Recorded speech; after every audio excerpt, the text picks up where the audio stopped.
France का संविधान। मैं Kaushal Kumar Sain, assistant professor political science, Babu Shohram government arts college Alwar.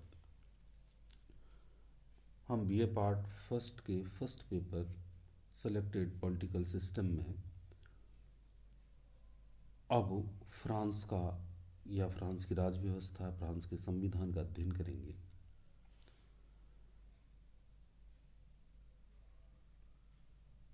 सबसे पहले हम फ्रांस के सामान्य परिचय के बारे में देखेंगे। फ्रांस की गणना यूरोप की महाशक्तियों में की जाती है। इसे सुरक्षा परिषद की सदस्यता भी प्राप्त है।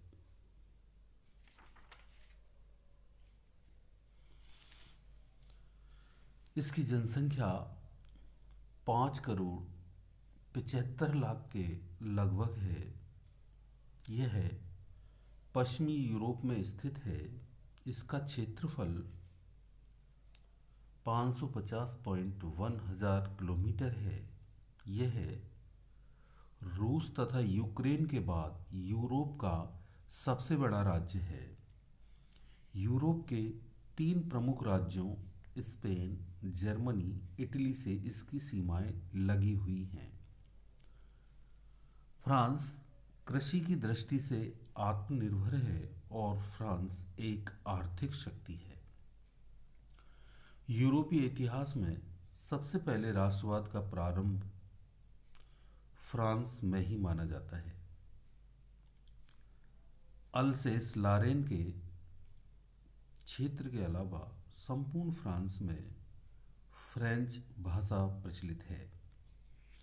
धार्मिक दृष्टि से जनसंख्या का बड़ा भाग कैथोलिक मत का अनुयायी है।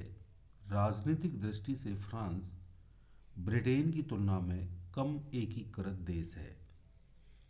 फ्रांस में राजनीतिक सहमति का प्राय अभाव रहा है। फ्रांस में दक्षिणपंथी समूह के साथ वामपंथी भी हैं।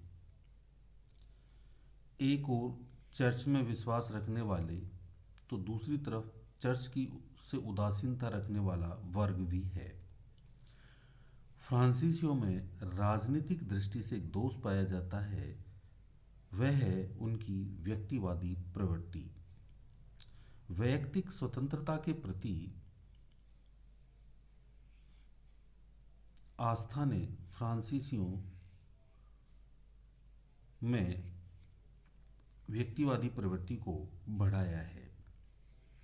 राजनीति के क्षेत्र में फ्रांस ने विश्व को अनेक आधुनिक सिद्धांत एवं अवधारणाएं सौंपी हैं, जैसे स्वतंत्रता, समानता, भ्रातृत्व के लोकतांत्रिक सिद्धांत, गणतंत्र शासन का सिद्धांत व परंपरा, इसके अलावा शक्ति पृथक्करण सिद्धांत व सार्वभौमिक वयस्क मताधिकार। इस प्रकार हमने फ्रांस का ये सामान्य परिचय देखा। अब हम इसके अध्ययन के बाद फ्रांस के संविधान की प्रमुख विशेषताओं का अध्ययन करेंगे। हम फ्रांस के जिस संविधान का अध्ययन करेंगे ये पंचम गणतंत्र का संविधान है, जो 1 जून और उसी की विशेषताओं का अध्ययन करेंगे। इससे पहले भी अनेक संविधान फ्रांस में लागू हुए, लेकिन ये अब जो पंचम गणतंत्र का संविधान है, ये हमारे अध्ययन का विषय है। 1 जून 1958 को डी गॉल को फ्रांस का प्रधानमंत्री बनाया गया। डी गॉल ने किसी संविधान सभा का निर्माण नहीं किया, अपितु उसने अपने मंत्रिमंडल तथा 39 सदस्य मनोनीत एक परामर्शदात्री सभा की मदद से 3 माह में एक नए संविधान का प्रारूप तैयार किया और 4 अक्टूबर 1958 को नया संविधान लागू हुआ। इसे फ्रांस में पंचम गणतंत्र की स्थापना हुई, अतः इसे पंचम गणतंत्र का संविधान कहा जाता है। इस संविधान की प्रमुख विशेषताएं हैं: पहला, संकट काल का शिशु। राजनीतिक अस्थिरता एवं सैनिक विद्रोह में ने फ्रांस के राजनीतिक वातावरण को तनाव एवं उत्तेजना से भर दिया था, जो किसी भी क्षण गृहयुद्ध का रूप धारण कर सकता था। ऐसे समय में फ्रांस ने नए संविधान के निर्माण का निश्चय किया। इसके लिए इसकी विशेषताओं में संकट काल के शिशु के अंतर्गत हम पढ़ते हैं कि यह संविधान सभा के अभाव में बना संविधान है। इसकी रचना किसी संविधान सभा द्वारा न की जाकर डी गॉल मंत्रिमंडल की संविधान समिति व 39 सदस्यीय संविधान निर्मात्री समिति द्वारा किया गया।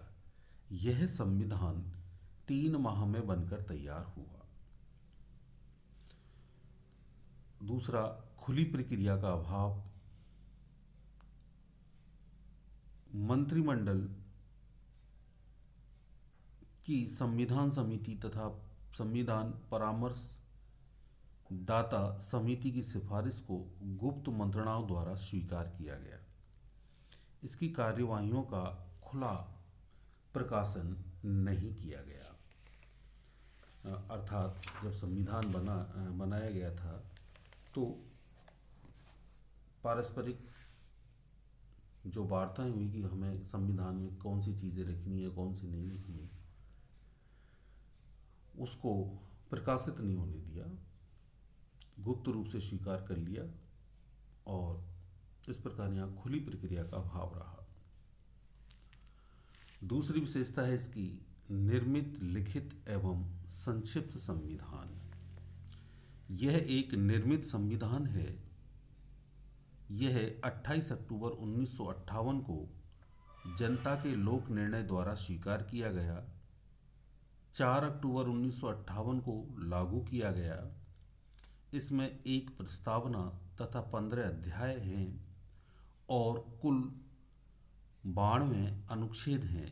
यह 40 पृष्ठों में है और इसे 2 घंटे में पढ़ा जा सकता है। तीसरी विशेषता है एकात्मक राज्य एवं केंद्रीकृत व्यवस्था।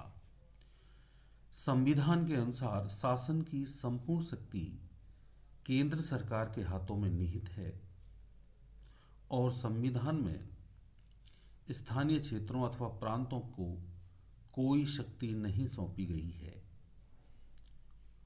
चौथी विशेषता है कठोर संविधान। संविधान में संशोधन का प्रस्ताव प्रधानमंत्री के परामर्श से राष्ट्रपति द्वारा प्रस्तुत किया जाता है अथवा संसद के सदस्यों द्वारा भी इसे पेश किया जा सकता है। इस प्रस्ताव पर संसद के दोनों सदनों की सहमति प्राप्त की जाती है। इसके बाद 2 प्रक्रियाएं अपनाई जाती हैं।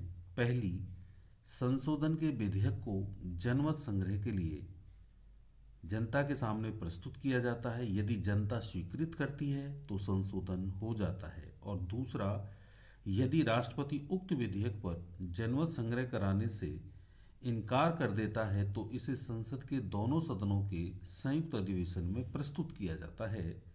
यदि अधिवेशन 3/5 सदस्यों के बहुमत से स्वीकार कर लेता है तो संशोधन हो जाता है। इस प्रकार फ्रांस का संविधान कठोर संविधान है। जो छठा है धर्मनिरपेक्ष एवं सामाजिक गणतंत्र की स्थापना।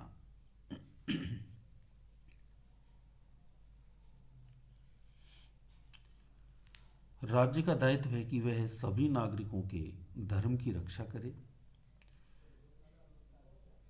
सामाजिकता का यहाँ यह अर्थ है कि नागरिक समाज अर्थात राज्य की एकता को यह संविधान स्वीकार करता है और राष्ट्र की सर्वोच्च सत्ता जनता में निहित है।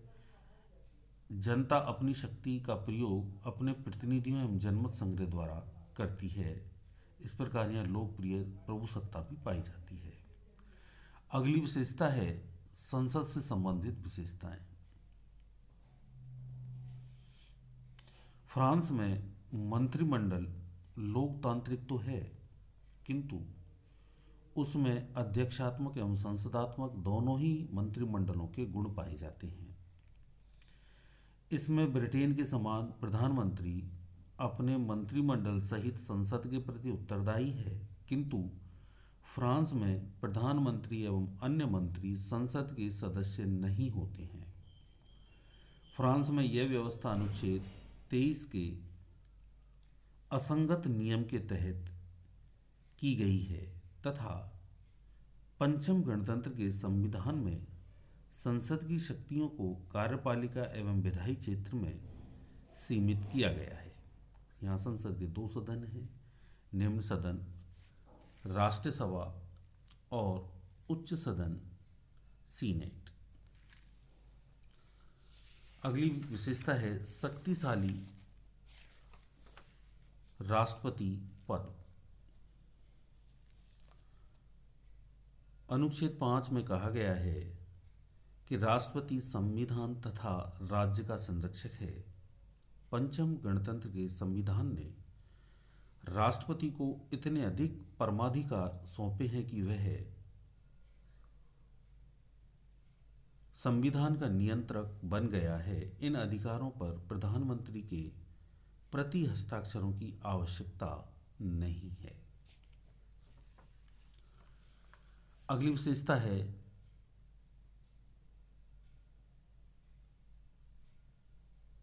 शक्ति पृथक्करण सिद्धांत का सीमित प्रयोग। फ्रांसीसी विचारक मॉन्टेस्क्यू के इस विचार को फ्रांस में 5वें गणतंत्र में सीमित रूप से स्वीकार किया गया है। शासन के कार्यपालिका एवं व्यवस्थापिका अंगों के गठन को एक दूसरे से स्वतंत्र रखा गया है। राष्ट्रपति का निर्वाचन संसद द्वारा न किया जाकर जनता के निर्वाचक मंडल द्वारा किया जाता है।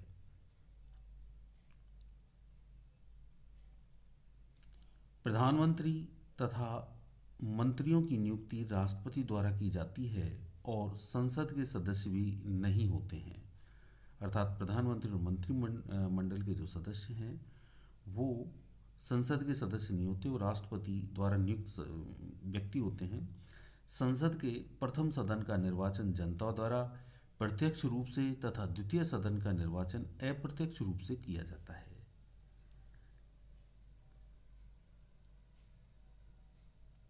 अगला है अध्यक्षात्मक एवं संसदात्मक प्रणालियों का सम्मिश्रण।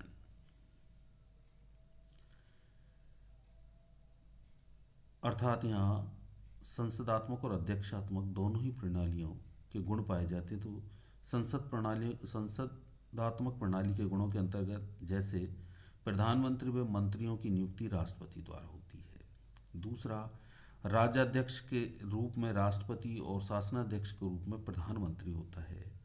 तीसरा, संसद का निचला सदन मंत्रिमंडल के विरुद्ध निंदा प्रस्ताव व अविश्वास प्रस्ताव ला सकता है। प्रधानमंत्री की सलाह पर राष्ट्रपति निम्न सदन को भंग कर सकता है। इसी प्रकार अध्यक्षात्मक प्रणाली के गुण यहाँ ये पाए जाते हैं, जैसे मंत्री संसद की कार्रवाइयों में भाग तो लेते हैं किंतु मतदान में भाग नहीं लेते हैं। दूसरा, राष्ट्रपति मंत्रिमंडल की बैठकों की अध्यक्षता करता है। तीसरा, राष्ट्रपति को स्वविवेकी शक्तियां प्राप्त हैं। अगला है नागरिक अधिकारों की व्यवस्था। पंचम गणतंत्र में उदारवादी विचारधारा के फलस्वरूप नागरिकों के मौलिक अधिकारों को स्वीकार किया गया है। नागरिक अधिकारों का उल्लेख मूल संविधान में न होकर प्रस्तावना में है। अगला है संवैधानिक परिषद। यह अर्ध न्यायिक संस्था है, एक स्थायी संस्था है। इसके प्रत्येक सदस्य का कार्यकाल 9 वर्ष है। किसी सदस्य को पुनः नियुक्त नहीं किया जाता है। 3 वर्ष बाद 1/3 सदस्य पदमुक्त होते हैं। यह निम्न कार्य करती है। जो संवैधानिक परिषद है, ये फ्रांस में अर्ध न्यायिक संस्था है।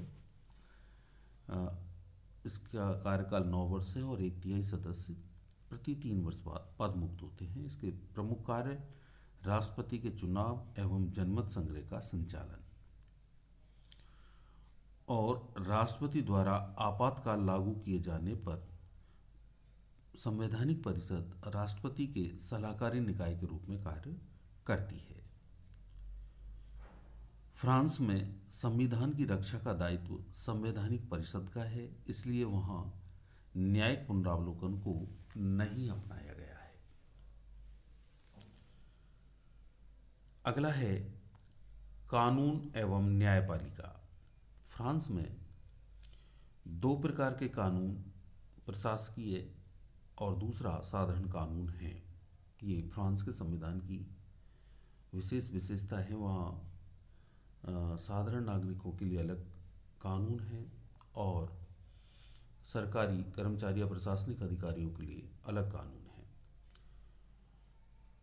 प्रशासकीय कानून सरकारी अधिकारियों एवं कर्मचारियों के नागरिकों से संबंधों को प्रकट करते हैं, अर्थात सरकारी अधिकारियों और कर्मचारियों के सामान्य नागरिकों से संबंध को प्रकट करते हैं प्रशासकीय कानून। ये लोक प्रशासन से संबंधित कानून होते हैं। दूसरा साधारण कानून सामान्य नागरिकों से संबंधित होते हैं। इनसे संबंधित 2 न्यायालय प्रशासकीय न्यायालय व साधारण न्यायालय हैं। फ्रांस में न्यायपालिका को सामान्य प्रशासन का अंग माना जाता है। उसे स्वतंत्रता प्राप्त नहीं है। अन्य विशेषताओं के अंतर्गत फ्रांस में जनमत संग्रह की व्यवस्था है और दूसरा यहाँ इकहरी नागरिकता पाई जाती है। इस प्रकार ये फ्रांस के 5म गणतंत्र के संविधान की प्रमुख विशेषताएं थी। अब हम आगे के अंकों में फ्रांस के राष्ट्रपति, वहाँ की संसद, वहाँ की न्यायपालिका आदि का अध्ययन करेंगे। धन्यवाद।